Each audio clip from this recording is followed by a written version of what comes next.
Guys, it is February. I am in a t-shirt, some shorts, and I've been standing out here long enough that I might almost start breaking a sweat. And it's the month of February. Can you believe that? If you're from Florida, you probably can, but if you're like the rest of the country right now, you are experiencing some hard times. Nearly 90% of the entire country is experiencing a polar vortex. There's millions of people without water, without heat, without electricity. My heart goes out to all of them.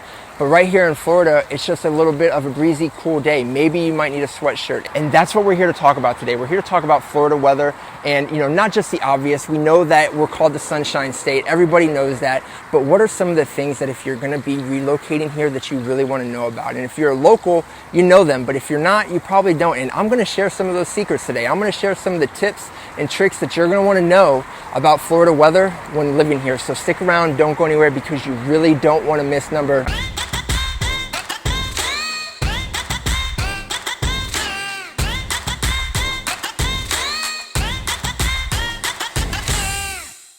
All right, guys, like I said, I had to move it back indoors. It is getting a little warm out there, but really quick, if this is your first time to our channel and you want to know what it's like to live, work, play, and thrive in the Orlando metro area, you've come to the right place. Just make sure you smash that subscribe button, ring that notification bell. You don't want to miss out on any of the awesome information-packed videos we're putting out on a weekly basis. My team and I are seriously working with people from around the country every single day who are relocating here to Orlando. We absolutely love it. So if you're thinking about making a move, give us a call, shoot us a text, send us an email. However you like to communicate, we got your back. All right, guys, we're gonna dive right into this. I'm gonna start with number one, and that has to do with the cold. And believe it or not, it gets cold in Florida, and obviously it's not to the degree of the North and the Midwest and everything and what those guys are experiencing. But if you think it's just flip-flops and shorts and sandals all year round, you're in for a big surprise. And what I will tell you is that typically when we are talking about cold in Florida, we're usually talking about anything below 60 degrees. Now the positive to that is typically when we experience anything colder,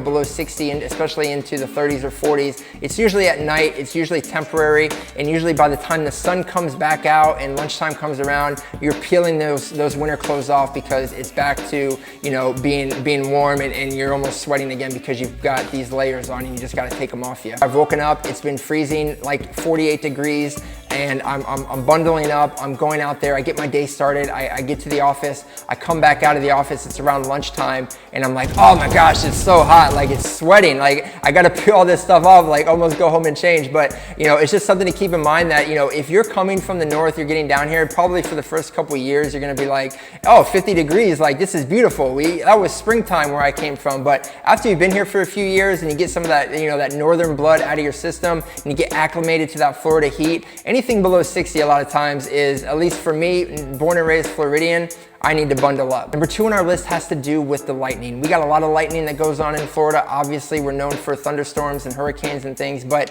from Orlando to Tampa, that corridor right there has the most reported ground strikes of lightning than anywhere else in the rest of the country. And if you've heard me mention it before in other videos, lightning is nothing to play with. I've been a paramedic for over 10 years. Previously, I've seen lightning strikes. They're very serious. And if you find yourself in water or an open field or really anywhere outside and you start to see lightning, you definitely want to take shelter and get away from it. Disney actually is in that corridor between Orlando to Tampa, believe it or not. But if you ever go there and you look at their buildings, they have lightning rods on pretty much every single building out there. So they're definitely trying to do the very best they can to keep their staff and all their guests safe while they're there. Now, when it comes to Florida, you can't talk about Florida, and you especially can't talk about Florida weather without talking about hurricanes. And that's number three on our list. Hurricane season runs from the beginning of June to the end of November. And in all actuality, even though a lot of times I hear from people who are thinking about moving to Florida or they're relocating here, they're very worried about hurricanes. That's one of the biggest concerns. And in all actuality, the reality is that most of the hurricanes that develop out there completely bypass the state of Florida and never even touch us. And if you've heard me mention recently on some other videos, us here in the Orlando, Florida area, being, we're kind of in the middle of the state, we're not along the coast, we're kind of insulated and we're protected from those big major hurricanes in a lot of ways. Hurricanes build up their strength and their power while they're over water, and once they break landfall, they lose a lot of steam and a lot of energy and a lot of power pretty quickly. So if you are on a city that's on the coast, those cities are going to get hit pretty much harder by storms and hurricanes than if you're living in the center of the state in a place like Orlando. Some of the things that you can do to stay prepared for hurricanes is stock up through the year, right? Get your batteries, get your flashlights, get your canned food, get your bottles of water, get your things that you're gonna need when that time comes, because the last thing you want to do is you don't want to be in a position where there's a storm coming, it's only days away, and now you're trying to get to Home Depot and you're trying to get to the grocery store. Because if you think the toilet paper crisis was bad, if you think, you know, Christmas shopping is bad, wait until there's a hurricane approaching and everybody's running to the stores because they didn't take the time to prepare throughout the year. Number 4 on our list, continuing with the rain, has to do with our summer showers. What you're going to find is that in the summertime, it can be bright and sunny and, you know, really a great day all day long, and then sometime around 2-3 o'clock, all of a sudden these rainstorms or these rain clouds, they roll in, it gets dark, and we just get a downpour, and we get this downpour for maybe 15-20 minutes or maybe up to an hour, and then all of a sudden it dissipates and it goes away and the sun comes back out, and you think to yourself, wow, that's awesome, just a quick little rain, and then the sun comes back out. But no, the sun comes back out, but now that sun is out, there's all this moisture that's been let out, all this moisture everywhere, and the humidity just skyrockets upwards. And I remember when I was a kid and I played football growing up, and we always had practice like around 5 o'clock, and we'd get these afternoon showers, and you have your fingers crossed that practice might get canceled because of the lightning. But more times than not, what typically would happen is that the rain would stop right before practice, the sun would come back out, and now it's like 1,000,000 degrees, or it feels like 1,000,000 degrees because of the heat index and the humidity now. And it's just, you know, something to keep in mind. And I know I've mentioned it in other videos, just make sure you stay hydrated when you get down here. That actually leads me to number 6 on our list, and that has to do with the sun in Florida. The sun is completely different than to states in the north and in the Midwest. Don't forget, we are closer to the equator. We're one of the most southern states. We're right by South America, and the sun is a lot closer to us. We're a lot closer to the equator. So that heat is completely different than up north. Definitely stock up on the sunblock, SPF 30 at least.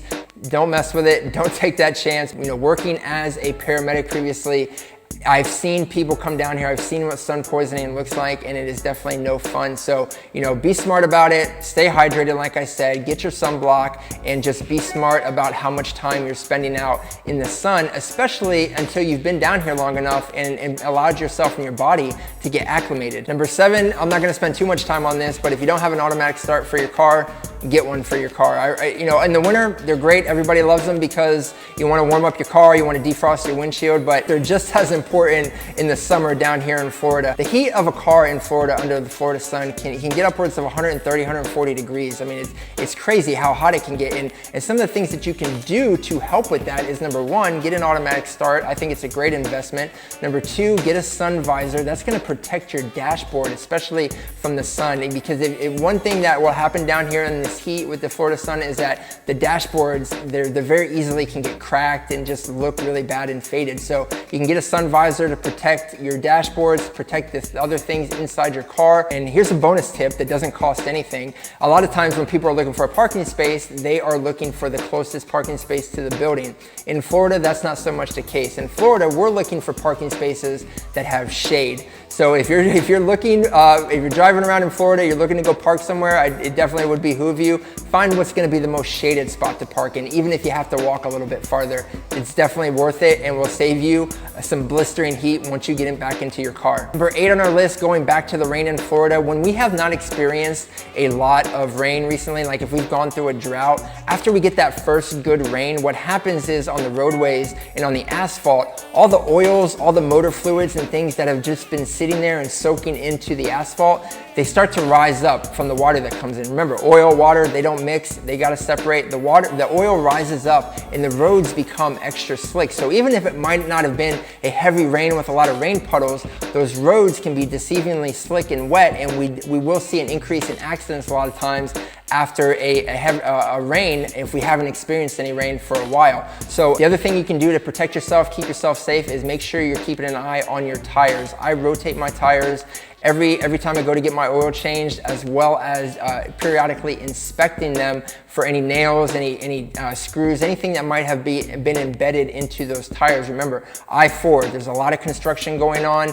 There's a lot of things, debris and things that get left out on the roadways. So keep an eye on your tires, make sure you're getting them rotated. And after a heavy rain, if you're out there driving, just be mindful of that. Number 9 on our list, going back to hurricanes, we're gonna talk about the wind and in particular windows. And one of the things that I hear a lot from people when they're moving down here, one of the concerns that they have is obviously the hurricanes, but the windows of the home. And one of the popular things that seems to be going on right now is people want hurricane impact resistant windows. And the one thing that I will mention about those is that number 1, hurricane impact resistant windows are not cheap. Number 2, they might not even be necessary. Hurricane impact resistant windows are meant to withstand hurricane winds up to 200 miles per hour.